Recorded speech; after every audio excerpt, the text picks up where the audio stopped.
অনেকে ভাইরাল হওয়ার পরে মানে তার অ্যাটিটিউড এমন থাকে না, তার পাশে এবং কথা বলার যায় না, তার কাছে পাশের দূরের কথা বলা যায় না। তা অরুণদা সত্যি এমন একটা মানুষ, মানে তোমরা না ওনার সাথে মিশলে, না কথা না বললে বুঝতে পারবে না উনি এমন একটা মানুষ, মানে সব থেকে সাদা মনে কালি নেই বললে হয়, সেরকম একটা মানুষ।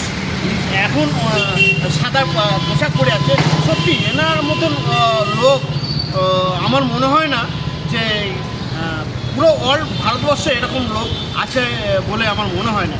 এত সুন্দর বা কথা ওনার, বা উনি সবাইকে নিয়ে চলতে চায়।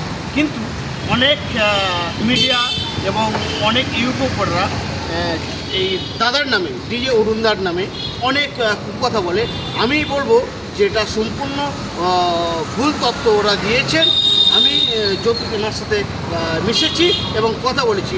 আমি খুব গর্বিত যে ঈশ্বর এবং ভগবান আমার এনার সাথে মিট করেছে। আমি খুব তার জন্য আন্তরিক, এবং আমার অডিয়েন্স এবং লোকেদের বলবো এই দাদাকে পাশে থাকবেন এবং ফলোয়ার এবং সাবস্ক্রাইবার করে আপনারা সবসময় ওনার সাথে থাকবেন এবং আমার সাথে থাকবেন। এবং আমার যিনি ক্যামেরাম্যান করছেন আমার বন্ধু বাদশা খান, ওনারও ভালো ইউটিউব চ্যানেল আছে, সাবস্ক্রাইব করে দিও। আমার নেক্সট ভিডিও আমরা আসবো অরুণদার সাথে নিয়ে।